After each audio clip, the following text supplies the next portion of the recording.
माननीय सदस्य जयराम जी। बाकी कोई नहीं है सर? नहीं, अभी समय भी नहीं है। जी ठीक है, धन्यवाद माननीय अध्यक्ष महोदय। आज मैं महामहिम राज्यपाल महोदय के द्वारा प्रस्तुत अभिभाषण पे हो रहे वाद विवाद पर अपनी प्रतिक्रिया देने के लिए आया हूं। महोदय, एक छोटी सी कहानी मैं बताना चाहूंगा। एक महिला थी, उसकी छोटी बच्ची जिसकी उम्र 5 वर्ष थी, वो अपनी माँ से आकर पूछती है कि माँ, छोटे भाई का मृत्यु कब होगा? तो माँ ने पूछा कि बेटी तुम ऐसा क्यों कह रही हो, अपने छोटे भाई को मरने के लिए क्यों कह रही हो? तो छोटी सी गुड़िया ने कहा कि माँ, बड़े भाई की जब मृत्यु हुई थी तो बहुत सारे लोग हमें खाना देने के लिए आए थे, हमारे घर में भोजन नहीं था, हमें कपड़े नहीं था, तो बहुत सारे लोग हमसे मिलने आए थे और हमें खाना देकर गए थे। और मैं चाहती हूँ कि छोटा भाई अगर मर जाएगा तो शायद बहुत सारे लोग आएंगे, हमें भोजन देंगे, हमें खाना देंगे, हमें कपड़े देंगे, क्योंकि हम 4-5 दिनों से भूखे हैं।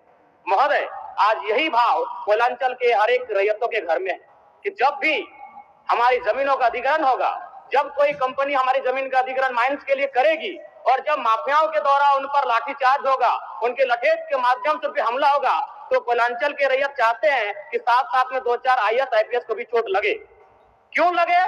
न विगत कुछ दिन पहले बाघमारा में एक घटना घटी थी, हिलटॉप कंपनी का मामला था, DSP महोदय घायल हुए थे, सरकार ने वीडियो कॉल से बात किया था, सरकार ने इस मामले को संज्ञान में लिया था, लेकिन ठीक उसके कुछ दिन बाद सिंदरी के सुरंगा में फिर एक घटना घटती है। इस बार महिलाओं को सड़क पे दौड़ा दौड़ा कर पीटा गया, उनकी साड़ियों को फाड़ा गया, उनके कान की बालियों को नोच कर छीन लिया गया, लेकिन न FIR होता है न कार्रवाई होती है। महोदय, इसी प्रकार से आज एक मामला संज्ञान में आया है, मैं सदन को सचेत करना चाहूंगा, ये मामला मांडू का है। महोदय, मांडू के प्रभावित गांव बसंतपुर, पचड़ा, कोतरे, बालमहुआ, हुरदाग, रहवन, पचमो, इचाकडी, बरगैया, छोटाटा, लइयो, दनिया, यहाँ एक कंपनी है, उस कंपनी का नाम है पावर मेक लिमिटेड और उसकी सहयोगी कंपनी अमर इंडिया लिमिटेड।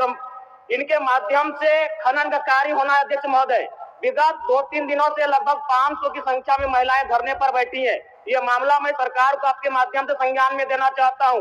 अगर सरकार संवेदनशील है, क्योंकि लॉ एंड ऑर्डर की बात करती है, ये सामाजिक न्याय की बात करती है, विधि कानून की बात करती है, तो भारतीय संविधान आर्टिकल 14 कानून के समय सबको बराबरी की बात करता है। एक DSP घायल हुए, आपने लॉ एंड ऑर्डर को हाथ में लिया, DIG IG ने मार्च किया, DSP ने संज्ञान में लिया, DC घटनास्थल पर गई, लेकिन जब ग्रामीणों को पीटा जाता है, जब ग्रामीणों की जमीनों को जबरन लिया जाता है, कानून अपनी प्रतिक्रिया क्यों नहीं देता? अध्यक्ष महोदय, इसलिए मैं गंभीर मामला आपके संज्ञान में देना चाहता हूं। महोदय, भारतीय संविधान आर्टिकल 301 कहता है, क्योंकि इससे पहले जो जमीन का मामला था वो हमारा मौलिक अधिकार था, लेकिन संशोधन करते हुए 300A में डाला गया है। वर्तमान वो हमारा मौलिक अधिकार ना होकर संवैधानिक अधिकार है। अध्यक्ष महोदय, और वो क्लाउज कहता है कि जिसके पास भूमि नहीं है सरकार उसे भूमि आवंटित करेगी, लेकिन यहाँ दुर्भाग्य इस राज्य का कि जिनकी भूमि है सदियों से, हजारों वर्षों से भूमि पर वो जोत खोड़ करते हैं, और आज लगता है कि ब्रिटानिया हुकूमत बरकरार है, ईस्ट इंडिया कंपनी का शासन इस राज्य में बरकरार है। आज इसी प्रशासन के जोर पर आज उनकी जमीनों का जबरन अधिग्रहण किया जाता है। मांडू का मामला को संज्ञान में लीजिए, सुरंगा का मामला संज्ञान में लीजिए, घोरा का मामला संज्ञान में लीजिए। अध्यक्ष महोदय, क्योंकि रोज रोज आपके DSP घायल होने का इंतजार मत कीजिए। विधि के समक्ष अगर सब बराबर हैं तो रैयतों को भी जान जाती है, रैयतों को भी चोट लगता है। इस मामले को संज्ञान में लेंगे। महोदय, मैं आगे कहना चाहूंगा, अभी वरिष्ठ नेता ने कहा लॉ एंड ऑर्डर, मैं मानता हूं कि लॉ एंड ऑर्डर आपका है, लेकिन कहां अध्यक्ष महोदय?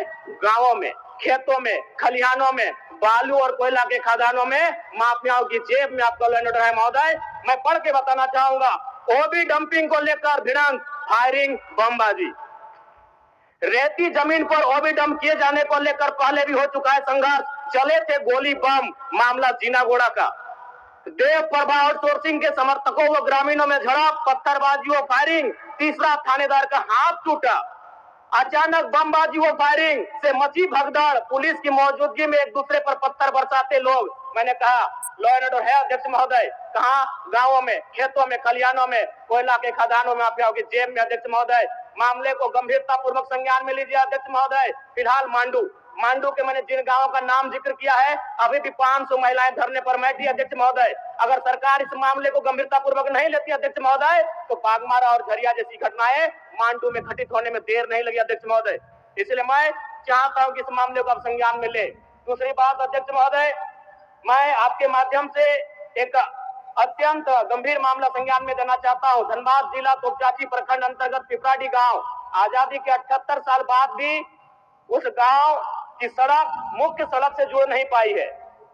उनका मामला आता है अभयारण्य भूमि, सेंचुरी का भूमि का मामला संज्ञान में आता है। अध्यक्ष महोदय, मैं सदन के माध्यम से सरकार से पूछना चाहता हूं कि पारासत पहाड़ में सड़क बन सकता है तो पिपराडी गांव में क्यों नहीं बन सकता है अध्यक्ष महोदय?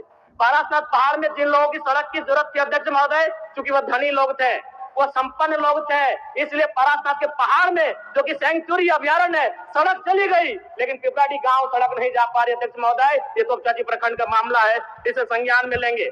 दूसरी बात अध्यक्ष महोदय, जो विषय मैंने कहा 300A में स्पष्ट है कि राज्य अपनी विधायकी शक्ति का उपयोग करके संपत्ति के अधिकारों को सीमित, कम या बदल कर सकता है। इसलिए आपसे आग्रह होगा, जो भी मामले भूमि संबंधित खासकर खनन क्षेत्रों से आते हैं, उसके लिए आप एक पोर्टल बनाए अध्यक्ष महोदय, एक शिकायत पत्रिका बनाए अध्यक्ष महोदय, क्योंकि मामला बहुत ही हिंसक रूप धारण कर लेता है। मैं उस क्षेत्र से आता हूं, मैं कोयलांचल के क्षेत्र से आता हूं अध्यक्ष महोदय, मैं रोज बमबारी, गोली, तमाम घटनाओं को देखता हूं, सुनता हूं अध्यक्ष महोदय, और आम व्यक्ति की कहीं सुनी नहीं जाती है। इसलिए आपके माध्यम से सरकार से मेरा आग्रह होगा, ऐसे विषयों पर सरकार गंभीर रहे। अगर गंभीर नहीं रहती है तो अप्रिय और अनहोनी घटना होने में देर नहीं लगी अध्यक्ष महोदय। धन्यवाद अध्यक्ष महोदय, बहुत बहुत धन्यवाद। माननीय सदस्यगण, सभा की कार्यवाही गुरुवार दिनांक 27 फरवरी 2025 11 बजे पूर्वाह्न तक के लिए स्थगित की जाती है, और बाकी जो लोग वक्ता बाकी रहे उनको फिर हम उस दिन बुलवाएंगे।